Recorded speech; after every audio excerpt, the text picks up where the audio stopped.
बिस्मिल्लाहिर्रहमानिर्रहीम अस्सलाम वालेकुम रहमतुल्लाहि व बरकातहू। बेटा एक और क्वेश्चन, इंपॉर्टेंट क्वेश्चन जो है वो आज हम सॉल्व करने जा रहे हैं जॉब ऑर्डर कॉस्टिंग में। इस क्वेश्चन में आपको बताया जा रहा है कि Abid is a small manufacturer deals in manufacturing and supply of auto parts for which he has no proper accounting system. ठीक है, ये ऑटो पार्ट जो है ना वो मैन्युफैक्चर करके सप्लाई करते हैं जिसका कोई प्रॉपर अकाउंटिंग सिस्टम जो है ना ये फॉलो नहीं करते।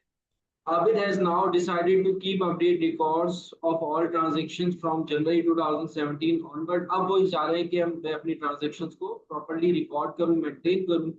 The following transactions incurred in the month of Jan 2017। अब जो transaction 2017 में incurred हुई है वो आपको बताई जा रही है। सबसे पहली ट्रांजेक्शन है मटेरियल परचेज की है 5 लाख से। फिर मटेरियल जो इन्होंने प्रोडक्शन के लिए इशू किया है वो आपको बता रहे हैं कि जो डायरेक्ट इन्होंने इशू किया वो 2 लाख किया है और जो इनडायरेक्ट इशू किया वो 1 लाख किया है।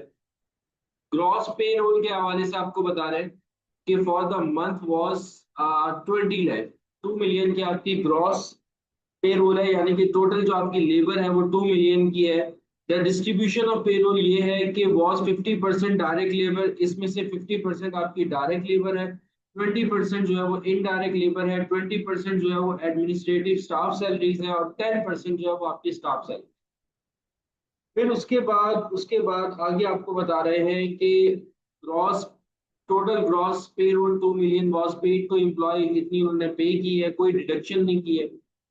Other total factory overhead cost incurred during the month was 8 lakh. इसके अलावा जो इन्होंने अदर जो मैन्युफैक्चरिंग कॉस्ट इंकर्ड की है वो 8 लाख से इंकर्ड की है।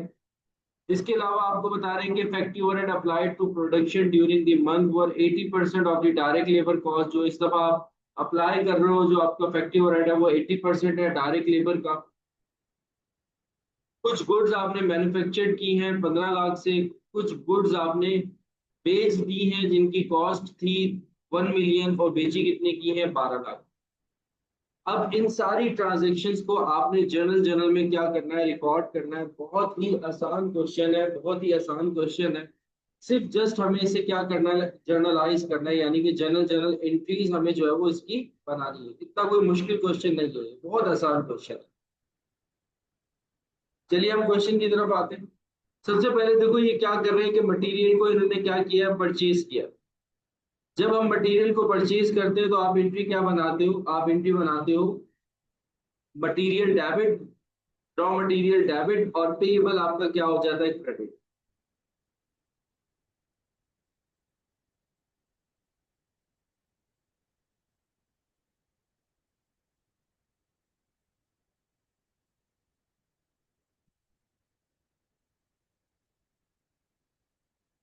तो मटेरियल को डेबिट करूंगा, पेएबल को क्रेडिट कर दूंगा। कितने से परचेज कर रहे हैं, 5 लाख से, तो 5 लाख से आप एंट्री बना देंगे।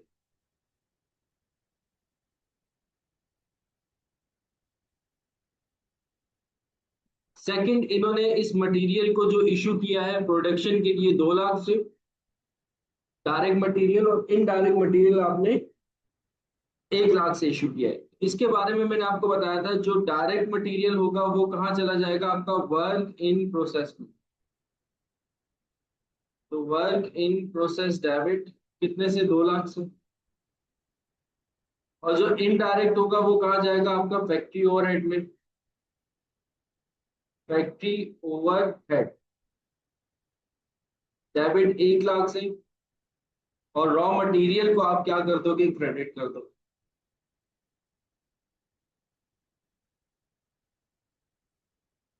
3 लाख से। जो डायरेक्ट मटेरियल होगा वो वर्क इन प्रोसेस में जो जाएगा और जो इनडायरेक्ट होगा वो आपका कहाँ जाएगा, फैक्ट्री ओवरहेड। अब आगे आपको बता रहे हैं कि आपकी जो टोटल ग्रॉस पेरोल है, यानी कि टोटल जो आपकी लेबर है वो 2 मिलियन से, यानी कि 20 लाख से। अब इस 20 लाख में से वो कह रहे हैं कि 50% जो है वो आपकी डायरेक्ट लेबर है, डायरेक्ट लेबर है 50%। 20% जो है वो आपकी कह रहे हैं कि इनडायरेक्ट लेबर है। फिर कह रहे हैं कि 10% जो है वो आपका एडमिन एडमिन एक्सपेंस है।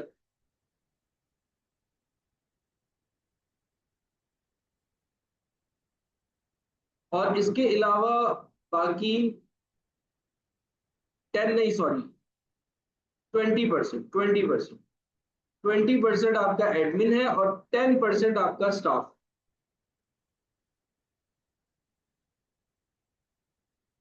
अब आपको इसकी एंट्री पास करनी है। आप एंट्री क्या पास करोगे? देखो, जो आपका टोटल पे रोल है वो 2 मिलियन से है। डायरेक्ट लेबर की मैंने आपको एंट्री बताई थी। जब आप डायरेक्ट लेबर यूज करते हो तो उसकी मैंने आपको बताया था कि जब भी आप डायरेक्ट लेबर इनकर्ट करते हो तो वेजिस कंट्रोल अकाउंट को आप क्या कर देते हो? क्रेडिट कर देते हो। वेजिस कंट्रोल अकाउंट को आप क्या कर देते हो? क्रेडिट कर देते हो। और अगर कोई डायरेक्ट लेबर है तो वो वर्क इन प्रोसेस में जाती है, और जो इनडायरेक्ट लेबर है वो फैक्ट्री ओवरहेड कंट्रोल में जाती है। तो यहाँ पर भी यही चीज अप्लाई होगी, लेकिन एक दो चीजें और नहीं आ जाएंगी। जैसे कि देखो, आप वेजिस कंट्रोल अकाउंट को तो क्या करोगे? क्रेडिट करोगे, क्योंकि आपकी क्या लेबर है।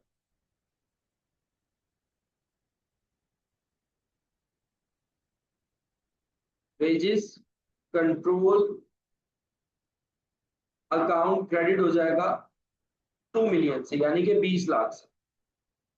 इसके बाद अब इसमें से 50% जो है वो आपका क्या है? डायरेक्ट लेबर है। तो डायरेक्ट लेबर आपका कहाँ जाएगा? वर्क इन प्रोसेस में।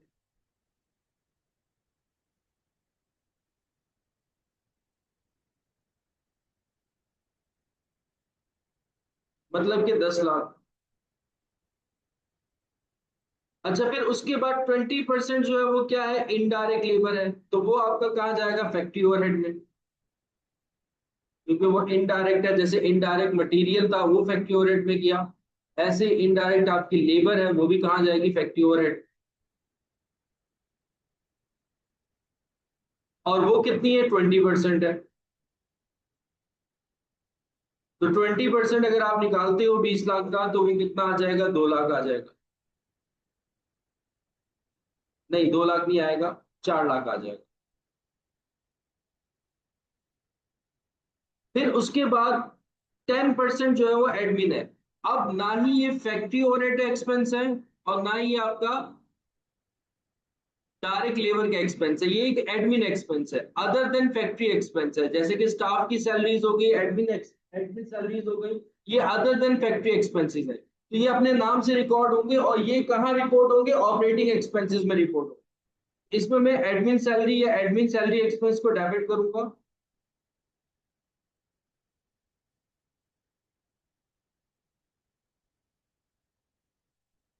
20% है, यानी कि 4 लाख। और स्टाफ सैलरी एक्सपेंस को भी मैं क्या कर दूंगा? डेबिट।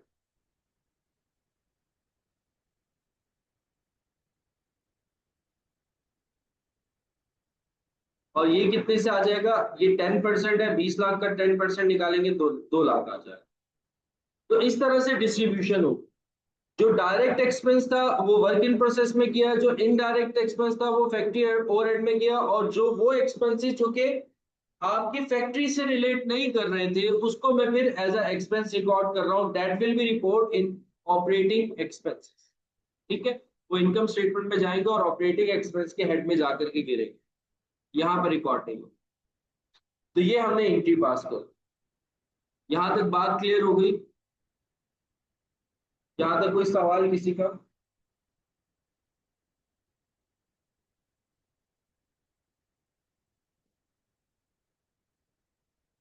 यहाँ तक कोई सवाल है तो पूछो। क्लियर है? ठीक है, ठीक। अच्छा, अब आप क्या कर रहे हो? नेक्स्ट है, नेक्स्ट ये है कि आप लेबर को पे कर रहे हो। नेक्स्ट है, आप द ग्रॉस पे रोल ऑफ 2 मिलियन वॉज पे। आप पे कर रहे हो, तो अब आप क्या करोगे? वेजेस कंट्रोल अकाउंट को डेबिट करोगे।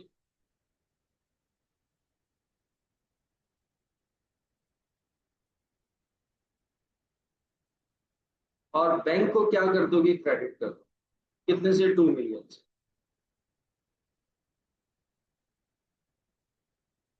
या आपने क्या कर दी? पेमेंट कर दी। फिर उसके बाद नेक्स्ट है आपका कुछ और फैक्ट्री ओवरहेड हुआ है 8 लाख से, तो फैक्ट्री ओवरहेड दोबारा से डेबिट होगा।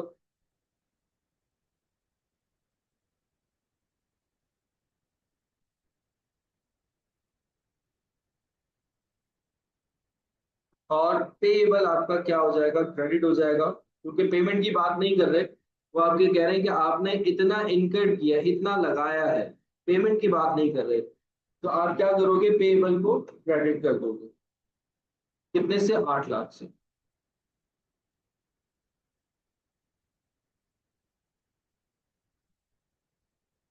फिर उसके बाद वो कह रहे हैं कि एफओएच आपका अप्लाइड है 80% किसके, डायरेक्ट लेबर के।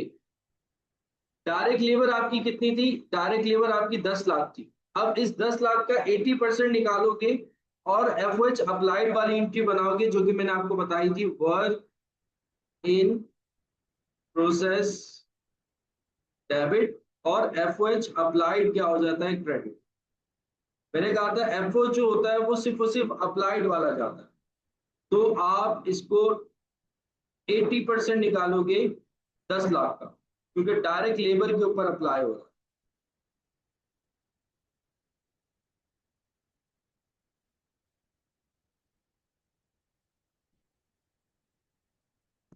80%, 8 लाख आ जाए।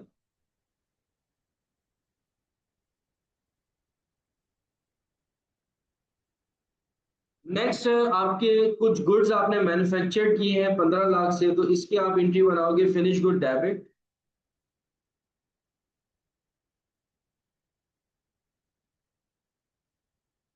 और work in process credit, amount आ जाएगा 15 लाख।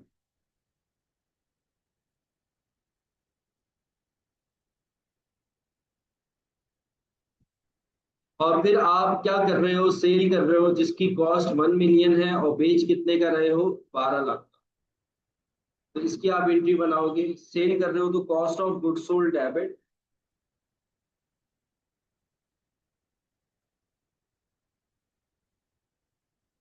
और फिनिश गुड क्रेडिट,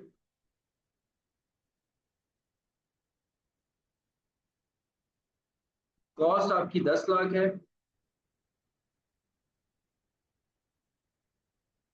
और सेल आपने 12 लाख में की है, तो अकाउंट रिसीवेबल डेबिट,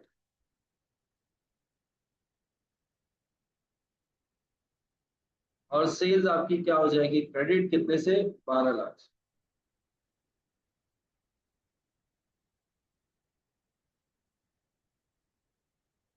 लास्ट में आप क्या करोगे, ये आपने सारी एंट्रीज बना ली। सारी एंट्रीज बनाने के बाद उसने कहा था कि prepare journal entries to record the above transaction, हमने ट्रांजैक्शंस को रिकॉर्ड कर दिया। इसके अलावा भी एडजस्टिंग एंट्री बनती है, जिसमें आप एफओएच अप्लाइड को क्या करते हो, एडजस्ट करते हो कॉस्ट ऑफ गुड्स सोल्ड के अंदर। एफओएच अप्लाइड को क्या करते हो, आप एडजस्ट करते हो कॉस्ट ऑफ गुड्स सोल्ड में। वो शायद मैंने आप लोगों को लिखवाई भी है ये। अब आप क्या करोगे, ओवर या अंडर अप्लाइड निकालोगे, ओवर या अंडर अप्लाइड निकालोगे, और उसको आपने एडजस्ट करना है कॉस्ट ऑफ गुड्स सोल्ड में। अब जरा देखो ओवर अप्लाइड है कि अंडर अप्लाइड है, उसके लिए आप क्या करो, एक एंट्री बनाओ, जो आपका फैक्ट्री ओवरहेड अप्लाइड है ना उसको डेबिट करो।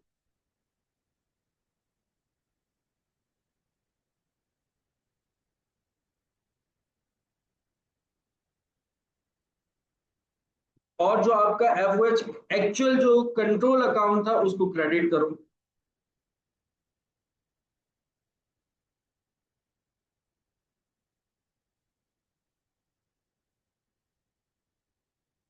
अप्लाइड जो आपका था वो था 8 लाख से,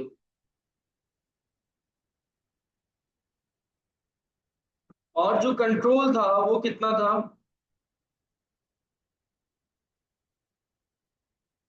एक ये 1 लाख से, एक ये 4 लाख से,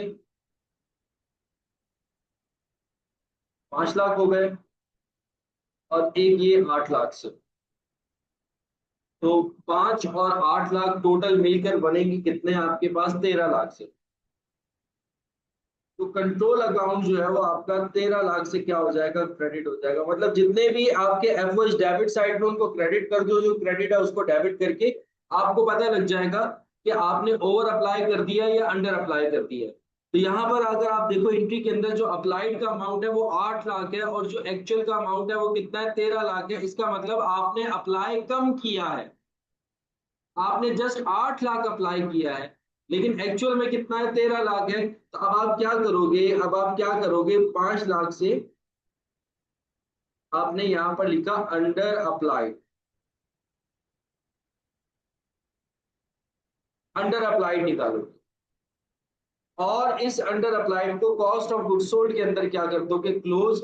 यानी कि अंडर अप्लाइड डेबिट है तो क्लोज होते वक्त क्रेडिट होगा, और कॉस्ट ऑफ गुड्स सोल्ड को हिट करेगा, और कॉस्ट ऑफ गुड्स सोल्ड आपकी क्या हो जाएगी, डेबिट हो जाएगी।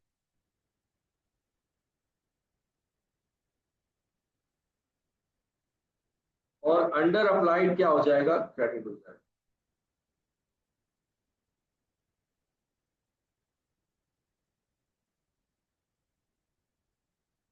ये बात क्लियर हो गई आप लोगों को। मैं पीडीएफ शेयर कर दूंगा बेटा इसका, पीडीएफ शेयर कर दूंगा, स्क्रीनशॉट लेने की जरूरत नहीं। मैं पीडीएफ आपके साथ शेयर कर दूंगा इसका। वरना स्क्रीनशॉट में मेरा नहीं ख्याल कि प्रॉपरली सही तरीके से आ रहा हो। क्वेश्चन थोड़ा बड़ा है। इसमें हमारी सारी एंट्रीज जो है ना बेटा वो कवर हो गई। इसमें हमारी सारी एंट्रीज क्या हो गई, कवर हो गई। जो मैंने एंट्रीज लिखवाई थी ऑलमोस्ट सारी की सारी एंट्रीज जो है वो क्या हो गई, कवर हो गई। अब एक और क्वेश्चन करते हैं।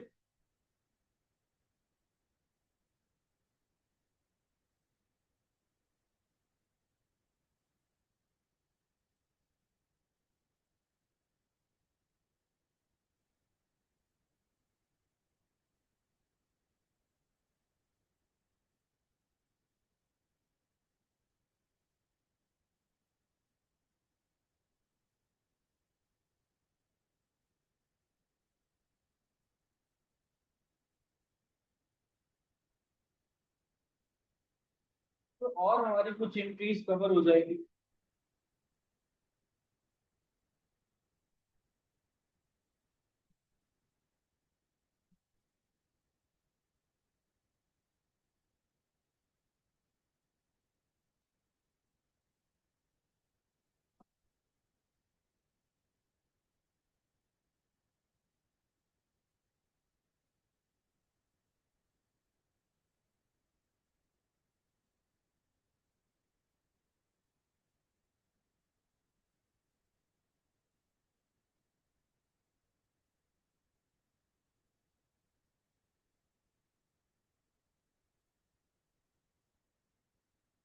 अच्छा जी, 1 मिनट रुके, मैं आपके साथ एक और क्वेश्चन जो है ना वो शेयर करूँ।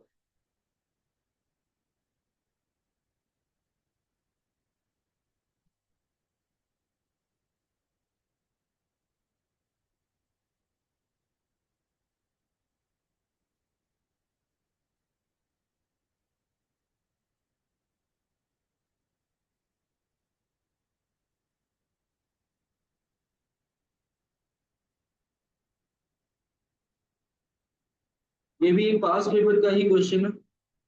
1 मिनट रुके, मैं आपके साथ शेयर।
अच्छा जी, ये क्वेश्चन आप लोगों के सामने आ रहा है स्क्रीन पे।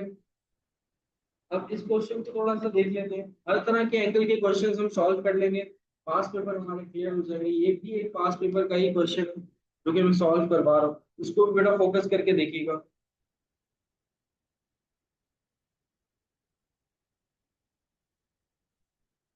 अच्छा, इस क्वेश्चन में आपको क्या बता रहे हैं, इस क्वेश्चन में आपको क्या बता रहे हैं कि a factory use job order costing system. The following cost data are available for the particular job for the year ended December 31st 2015। अच्छा जी, यहाँ पे आपको बता रहे हैं कि फैक्ट्री जो है वो job order costing system use करती है, और कुछ डाटा जो है वो December 31st 2015 से रिलेटेड आपको दिया जा रहा है।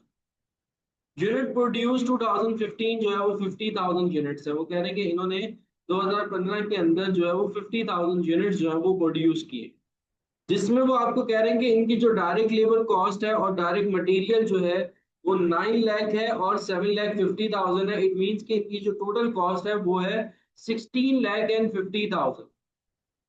फिर आपको इनडायरेक्ट लेबर बता रहे हैं, इनडायरेक्ट लेबर में आपको इनडायरेक्ट कॉस्ट बता रहे हैं, जिसमें फैक्ट्री ओवरहेड है 3 लाख से, वेरिएबल आपका वेरिएबल 3 लाख है और फिक्स जो है वो 2 लाख है। यानी कि टोटल जो आपका इनडायरेक्ट कॉस्ट है वो कितना है, 5 लाख।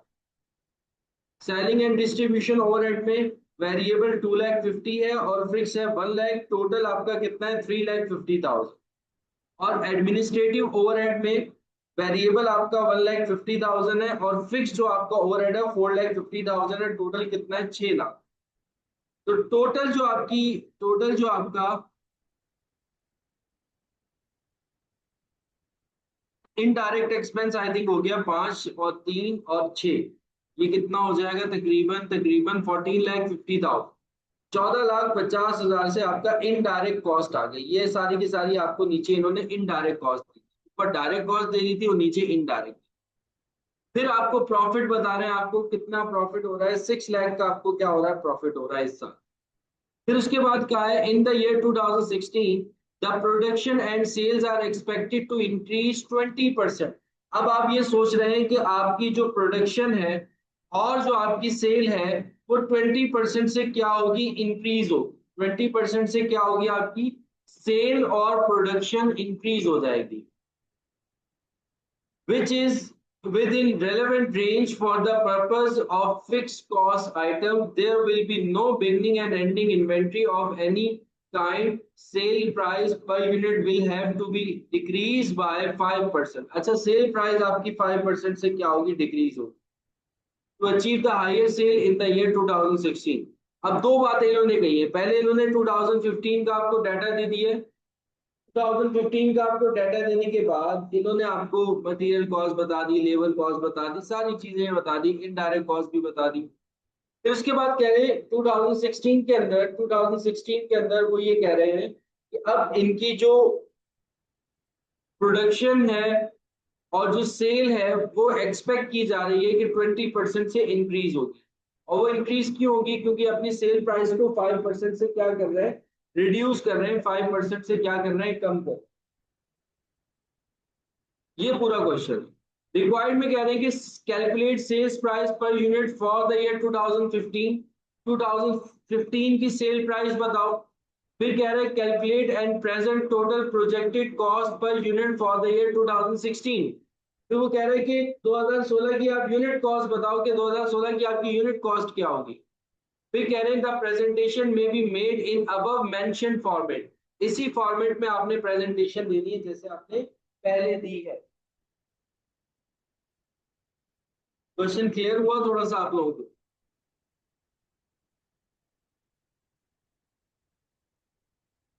क्वेश्चन क्लियर हुआ कि क्वेश्चन में क्या बताना चाह रहे हैं?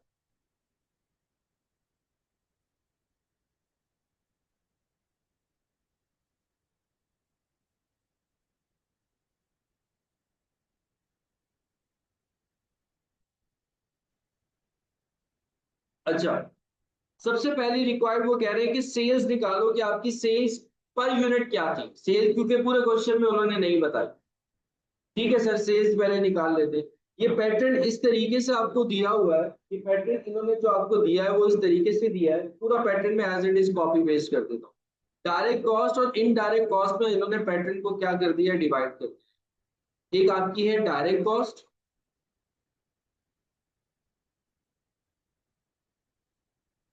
डायरेक्ट कॉस्ट में आपके पास दो कॉस्ट है, एक है डायरेक्ट मटेरियल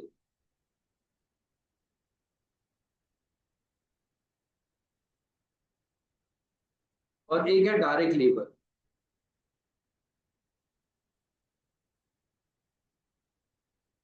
डायरेक्ट मटेरियल जो है वो आपका है 9 लाख से, और डायरेक्ट लेबर जो है वो आपकी है 7,50,000। तो टोटल जो है वो कितना है, 16,50,000 टोटल। टोटल जो आपकी डायरेक्ट कॉस्ट है वो है 16,50,000। अच्छा, फिर उसके बाद उसने आपको दी है इनडायरेक्ट कॉस्ट।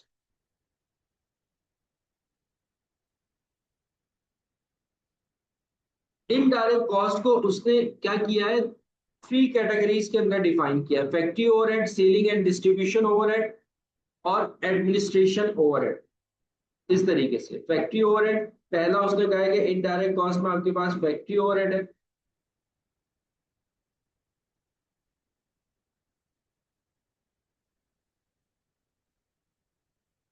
दूसरा उसने आपको बताया कि आपके पास इनडायरेक्ट कॉस्ट में सेलिंग एंड डिस्ट्रीब्यूशन ओवरहेड है।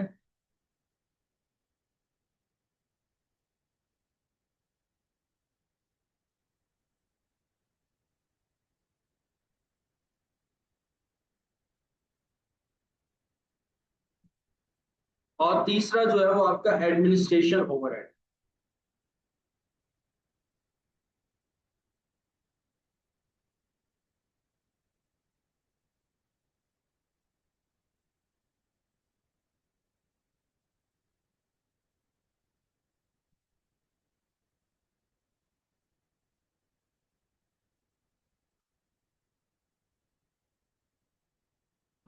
जो आपका फैक्ट्री ओवरहेड है वो फर्दर डिवाइड है वेरिएबल और फिक्स में।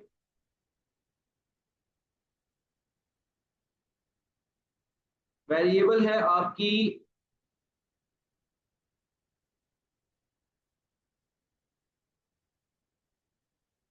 3 लाख, और फिर उसके बाद जो फिक्स है वो है आपकी 2 लाख। टोटल वो आपको बता रहा है कितनी, 5 लाख।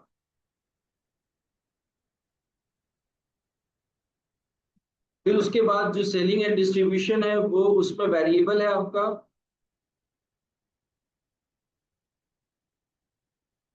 2,50,000, और फिक्स्ड है आपका 1 लाख से।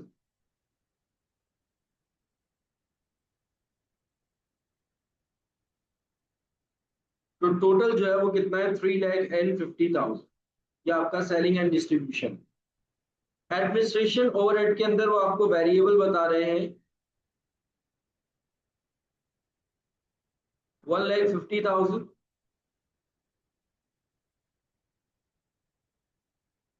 और आपको फिक्स कॉस्ट बता रहे हैं 4,50,000।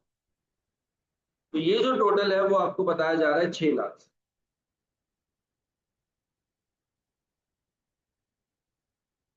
तो उसके बाद उसने आपको ये कहा है, जो आपकी डायरेक्ट कॉस्ट थी वो 16,50,000 थी, और जो इनडायरेक्ट कॉस्ट, ये जो तीन इनडायरेक्ट कॉस्ट है आपके पास, फैक्ट्री ओवरहेड, सेलिंग और डिस्ट्रीब्यूशन ओवरहेड और एडमिनिस्ट्रेशन एडमिनिस्ट्रेशन ओवरहेड, ये है 14,50,000। और इसके अलावा आपको जो प्रॉफिट हो रहा है, जो प्रॉफिट आपको हो रहा है वो हो रहा है 6 लाख।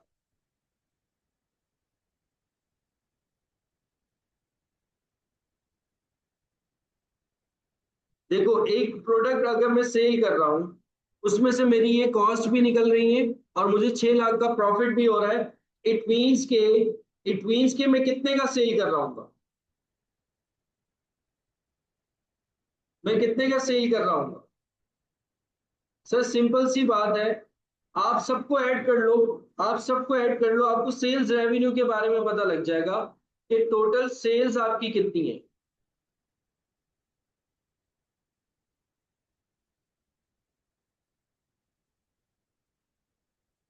16,50,000, 14,50,000 और 6 लाख। तो आप सबको टोटल कर लो तो आपको सेल्स रेवेन्यू के बारे में पता लग जाएगा।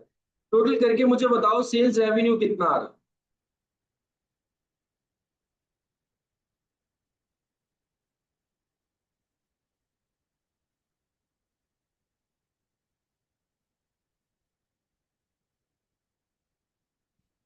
कितना आ रहा है सेल्स रेवेन्यू?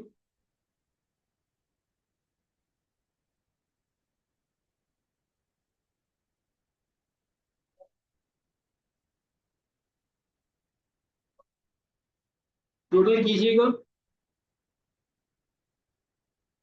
16,50,000, 14,50,000 और 6 लाख। 37 लाख होगा मेरे हिसाब से, 37 लाख। तो जो आपका टोटल रेवेन्यू है वो कितना है? 37 लाख का। यहाँ तक बात सबको क्लियर हो गई बेटा? यहाँ तक किसी का कोई सवाल, कोई क्वेश्चन, कोई मसला, कोई परेशानी हो तो मुझसे पूछो।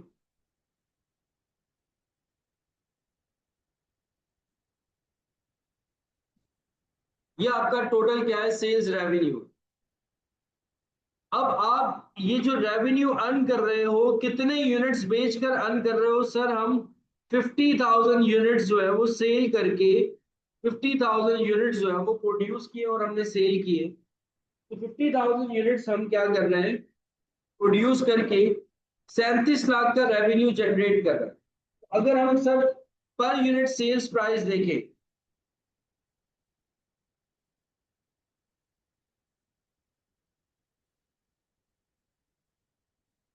तो सर 37 लाख को आप डिवाइड करवा दीजिए 50,000 से, नंबर ऑफ यूनिट्स इतने बेचे, तो आपको ये पता लग जाएगा कि पर यूनिट आप कितने का सेल कर रहे हो। तो 74 आपके पास आ जाएगा पर यूनिट। एक यूनिट जो आप बेच रहे हो वो कितने का बेच रहे हो? 74 का। एक यूनिट जो आप बेच रहे हो वो कितने का बेच रहे हो? 74 का। ये इसकी रिक्वायर्ड नंबर वन थी। रिक्वायर्ड नंबर वन में कह रहे थे calculate sales price per unit for the year 2015। ये जो हमने काम किया है, ये हमने फॉर 2015 के लिए वर्किंग की है सारी की सारी।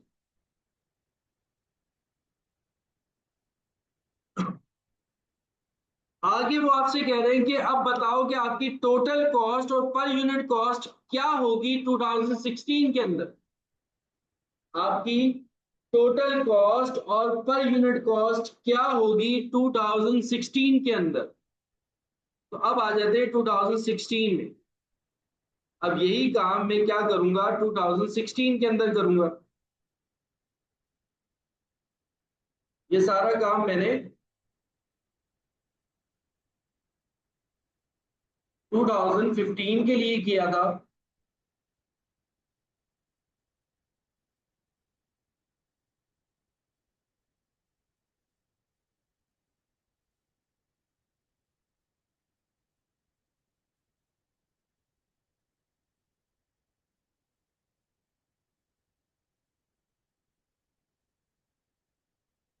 अब यही काम मैं किसके लिए करूंगा 2016 के लिए।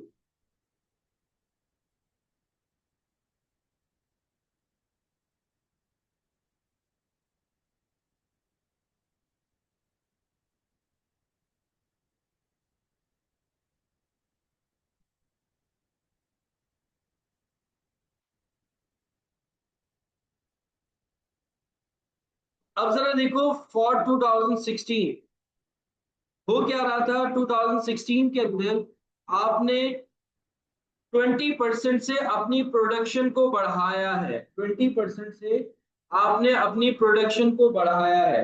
इट मींस कि यहाँ पर जो आपकी जितनी भी वेरिएबल कॉस्ट होंगी, जितनी भी वेरिएबल कॉस्ट होगी, वो सारी की सारी 20% से क्या होंगी? इंक्रीज होंगी। और जो फिक्स कॉस्ट होंगी वो फिक्स रहेंगी, वो चेंज नहीं होगी, वो अनचेंज होगी। क्योंकि फिक्स कॉस्ट तो चेंज नहीं होती। जो आपकी वेरिएबल कॉस्ट होती है उसका इम्पैक्ट आता है प्रोडक्शन पे।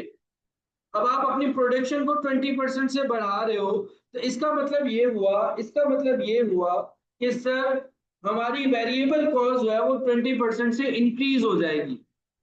हमारी वेरिएबल कॉस्ट जो है वो 20% से क्या हो जाएगी, इंक्रीज हो जाएगी। तो जैसे आपकी मटेरियल कॉस्ट कितनी है, पहले कितनी थी, आपकी मटेरियल कॉस्ट 9 लाख थी। अब आपकी जो मटेरियल कॉस्ट है वो हो जाएगी बेटा 9 लाख इंटू 120% निकालोगे, यानी 20% बढ़ाकर। तो अब आपकी जो मटेरियल कॉस्ट है, मटेरियल जो होता है वो वेरिएबल होता है, तो मटेरियल कॉस्ट आपकी हो जाएगी 10,80,000। ऐसे ही जो आपकी लेबर कॉस्ट है 7,50,000 की, 7,50,000 का आप 120% निकालोगे, आपकी जो लेबर कॉस्ट है वो हो जाएगी 9 लाख से। तो टोटल जो आपकी डायरेक्ट कॉस्ट आएगी, टोटल जो आपकी डायरेक्ट कॉस्ट आएगी 10,80,000, और 9 लाख को आप ऐड करोगे तो आपके पास टोटल डायरेक्ट कॉस्ट आ जाएगी। इनडायरेक्ट कॉस्ट में अगर हम बात करते हैं आपकी फैक्ट्री ओवरहेड की, तो उसमें जो आपकी वेरिएबल कॉस्ट है सिर्फ वो इंक्रीज होगी, जो 3 लाख से इसका आप 120% निकालोगे तो ये इंक्रीज होकर 3,60,000 हो जाए, 3,60,000 हो जाए। लेकिन जो आपकी फिक्स कॉस्ट है वो 2 लाख एज इट इज रहेगी, वो चेंज नहीं होगी, क्योंकि वो क्या है, फिक्स्ड है। ये क्या है, फिक्स्ड है, ये चेंज नहीं होगी। लेकिन जो वेरिएबल है उसको आप 20% से क्या करोगे, इंक्रीज करोगे। बात समझ में आ रही है, बात समझ में आ रही है। सामिया बेटा आपको समझ में आ रही है, साइमा सॉरी साइमा आपको समझ में आ रही है, आदिल आपको बात समझ में आ रही है।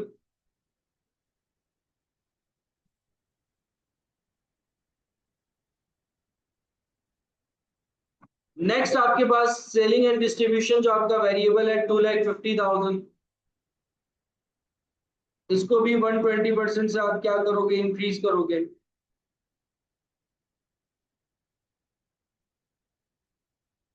तो ये कितना हो जाएगा, 3 लाख हो जाएगा।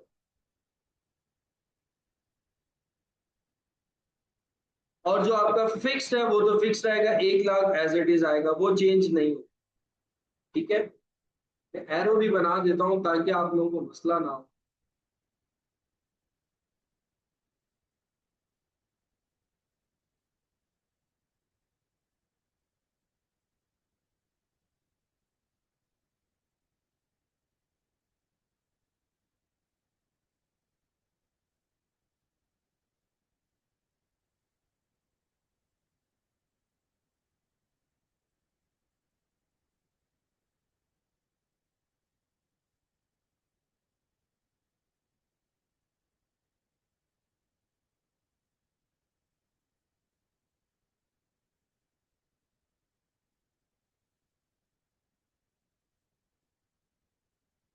और ऐसे ही ये वाली वेरिएबल जो है वो 1,50,000 मल्टीप्लाई बाय 120%, 1,80,000 हो जाएगी। और उसकी जो फिक्स्ड है वो 4,50,000 एज इट इज आ जाएगी। तो ये सारी कॉस्ट को हमने क्या कर लिया है, इकट्ठा कर लिया।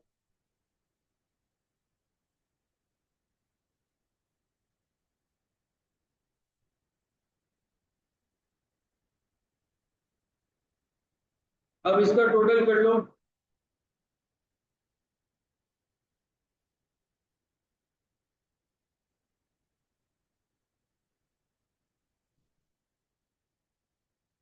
अब इसका टोटल करो तो आपको टोटल कॉस्ट पता लगेगी कि आपकी टोटल कॉस्ट कितनी है।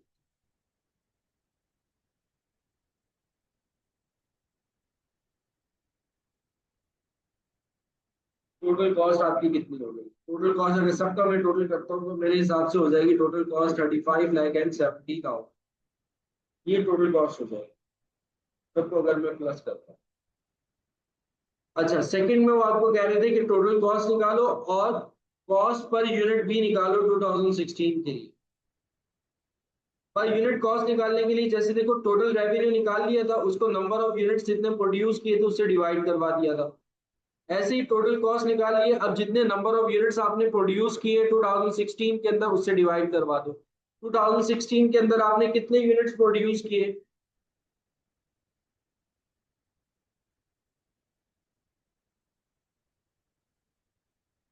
सर 2016 के अंदर हमने पहले 50,000 किए थे, हमारी 20% से प्रोडक्शन इंक्रीज हुई है, तो जो यूनिट्स हमने प्रोड्यूस किए हैं वो हमने 60,000 यूनिट्स प्रोड्यूस किए। प्रोडक्शन को बढ़ा रहे हो आप, तो अब आप पर यूनिट निकाल सकते हो। 3570,000 डिवाइडेड बाय 60,000, तो पर यूनिट आपके पास आ जाएगा I think 59.50, 59.50 per unit, 59.50 per unit.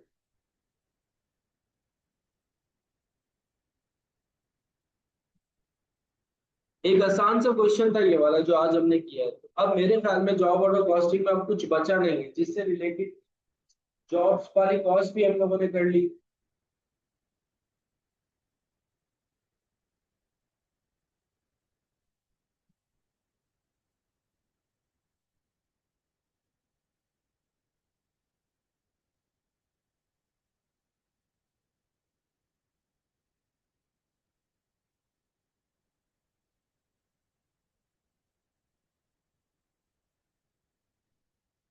तो ये चैप्टर हमारा क्या हो गया, कंप्लीट हो गया। अब नेक्स्ट क्लास में इंशाल्लाह ताला न्यू चैप्टर अपना स्टार्ट करेंगे, और न्यू चैप्टर हमारा होगा प्रोसेस कॉस्टिंग। न्यू चैप्टर जो होगा वो हमारा होगा प्रोसेस कॉस्टिंग।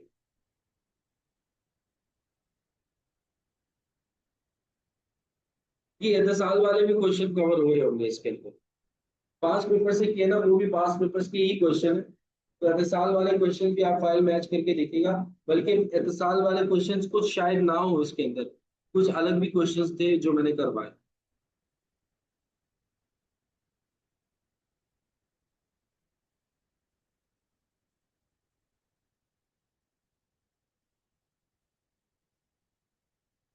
अब हम प्रोसेस कॉस्टिंग की तरफ जाएंगे और प्रोसेस कॉस्टिंग को इंशाल्लाह ताला पढ़ेंगे।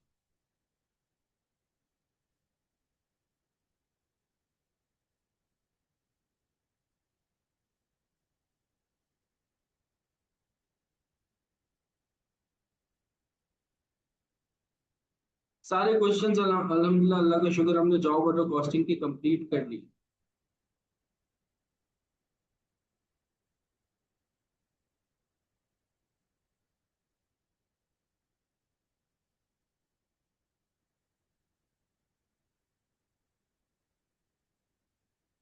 जी बेटा, वो वाले सारे ऑटोमेटिकली जैसे जैसे टॉपिक आप लोगों का स्टार्ट हो रहा है ना, तो वैसे वैसे वो वाले क्वेश्चंस भी साथ में आ रहे हैं, वो वाले क्वेश्चंस भी साथ में हो रहे हैं।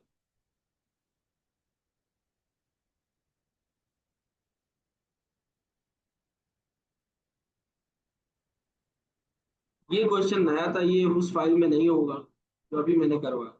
ये क्वेश्चन तो उसी फाइल से लिया है मैंने, ये क्वेश्चन भी उसी फाइल से लिए, ये क्वेश्चन भी उसी फाइल से लिए।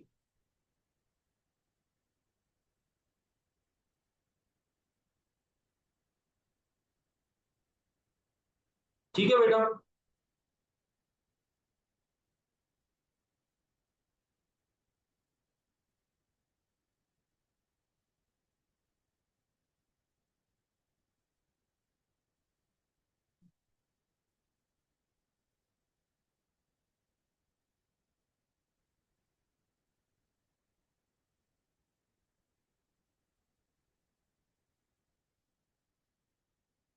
ठीक है बेटा, आज के लिए इतना काफी है। अपना ख्याल रखना, मुझे लोगों में याद रखना।